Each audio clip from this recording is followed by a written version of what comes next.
Welcome back, everyone. I'm not sure if you realize, but every 10 minutes, someone signs up who is in need of an organ. Are you a donor? Well, after watching today's program, you may want to consider it, and we'll tell you how to go about doing that. We're going to be talking about that in this segment right now. Joining me is Dawn Benjamin, who's the Senior Public Educator Coordinator for Tennessee Donor Services.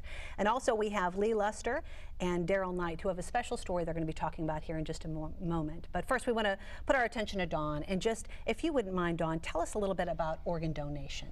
Well, it's a very timely topic. Right now we estimate that most of us, probably 1 in 3, is going to have a connection at some point because there are so many more people who require a life-saving organ transplant.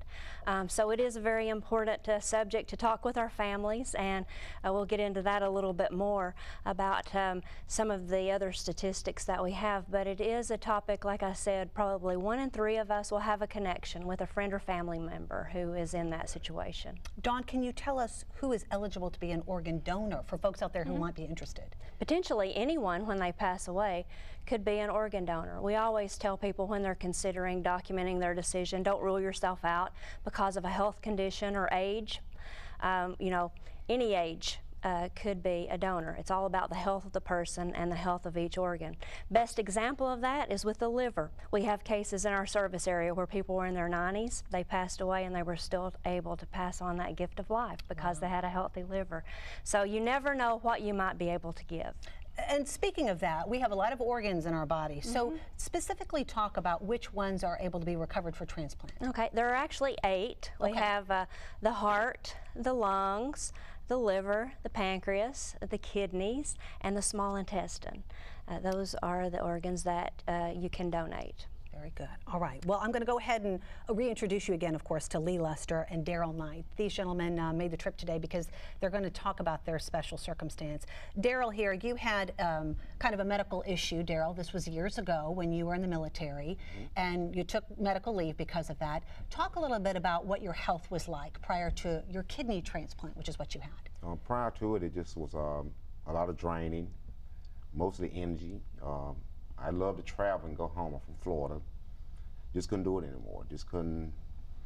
It was a lot of planning. You had to make sure that end, we're going to accept you. You had to make sure this end is sending you. You had to go on certain dates. So a lot of things, it was like, to me, was hindering the family. Because we've been in Florida, we had to go to Disney this day, but I had to go to dialysis. But the tickets for this day, so I didn't go. And a lot of energy I just wasn't getting. I kept working.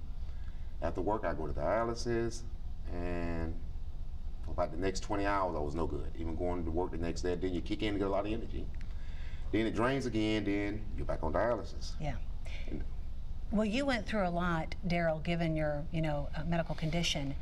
How long did it take you to get the transplant? And talk about how you kind of, then talked with Lee, because you all are friends, correct? Yes, well, I was a friend with his daughter, Rebecca. I was supervising her at the sheriff's office, and I guess it came about it just out of the blue. To tell you the truth, I was giving up coming back to work. I just came back to work. I'd been out 6 weeks because they had to take a kidney out. They took me off the transplant list. I was upset. And a week after I went back to work, I got the transplant. And Rebecca called me, and I just really didn't know how to take it. I'm like, she's gonna lose her brother, and I'm gonna get his kidney. I didn't know how to take that. I didn't know what to do, and I talked to my doctor, and I talked to her, and I no, it's okay. Our family want to do it. We think you're gonna take care of it. We know you will, which I do. And they warned me that, so I was all happy. Then they said, now, it might not be a match. It's gonna be like shooting in the dark. But it was a match, perfect match. And that's the thing that we need to tell people about. I mean, you have to make sure that you are that perfect match. And Daryl, you worked with Rebecca Lee, that is your daughter, and I'm very sorry you lost your son. That is, though, the gift that you were able to give to Daryl. Tell us how you all went about making this decision. It's a real long story, but to make the long story short, my son Adam was 31 years old, and he had a major brain hemorrhage. He was at our house that night. We thought he went to sleep, but he didn't.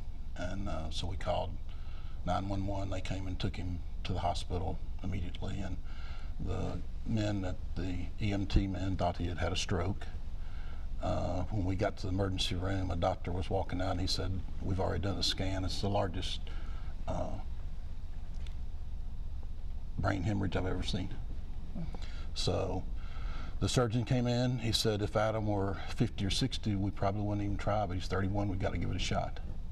So they went in surgery and took the clot out, and the doctor wasn't happy with the way the brain reacted. He said, just wait 48 hours, see if there's any change.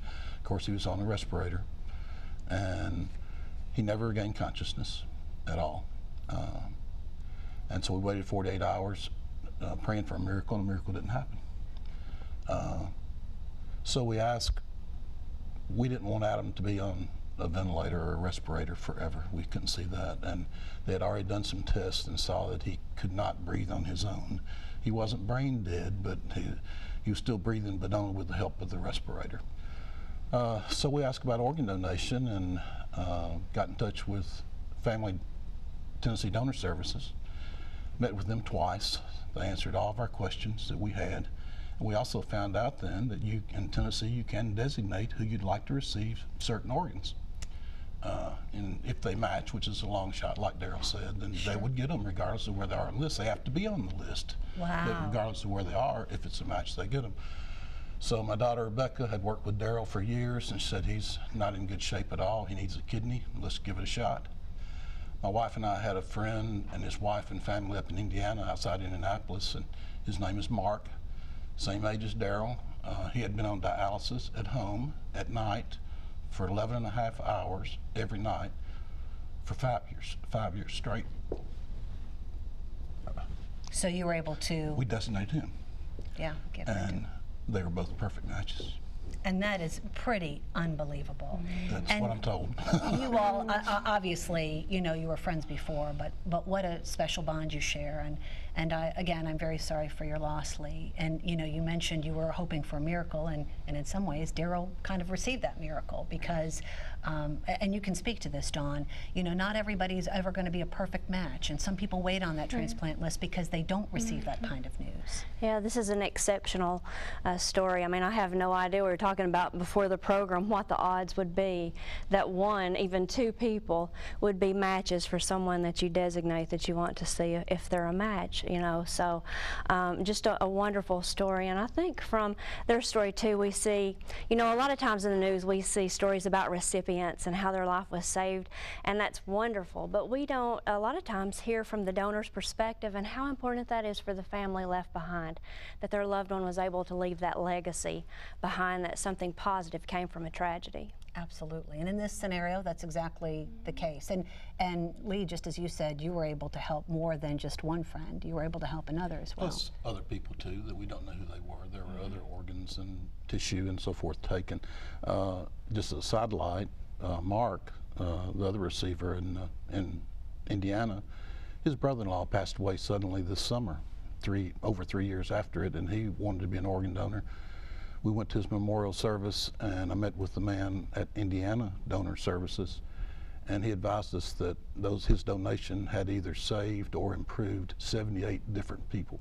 Wow. So, I mean, that right there will tell everybody the difference that you can make. Tell us, Dawn, how people can register for those folks who are interested or have not done so. Well, it's very simple for Tennessee. We have the Tennessee Donor Registry. The easiest way to do it is when you're at the DMV. On your application, it asks you if you want to be an organ donor. If you check yes, your name goes on to the registry, which is simply a database. Today in the state of Tennessee, it is a legal form of consent. So you are directing people as to what you want to have happen after you pass away. We always encourage people to tell their families, talk to them about this, find out each other's wishes. None of us want to be faced with this question at a very tragic time, not knowing what our loved one would have wanted. Absolutely. People can also go to our website, donatelifetn.org. That's the registry website.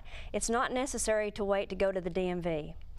You could do that today. That's right. And Daryl, I'm going to let you have the last word, sir. If you could tell folks out there the importance of registering, just because of what you've experienced. I think the important to register. I registered once I got to the military. That's the first time I thought about it. And the important, I mean, people sit there, you say so many lives, not just the person that get the organ, but you have to think about their families. Then you have to think about, I mean, the friends, things that that person is doing. And I think society as a whole, when we don't donate organs, and I think especially minorities, African Americans, don't want to donate. And we asked, I asked a lot of people, and you know, about donate, not Sure. give me something. No, they're afraid. Yeah. People are afraid. I'm like, they need to do some homework on it. But I know that, I mean, it worked. It just saved not only that person, but it saved the whole family. That's right. And just as you all are the perfect example of that, and the gift that you've given each other, more or less. Yes. Thank you all so much for taking the time, Daryl and Lee, to share your personal you. story. We really appreciate it. Dawn, thank you so much for the information. you. Folks out there, I hope you are able to take the time and reevaluate your life and hopefully sign up to be a donor yourself.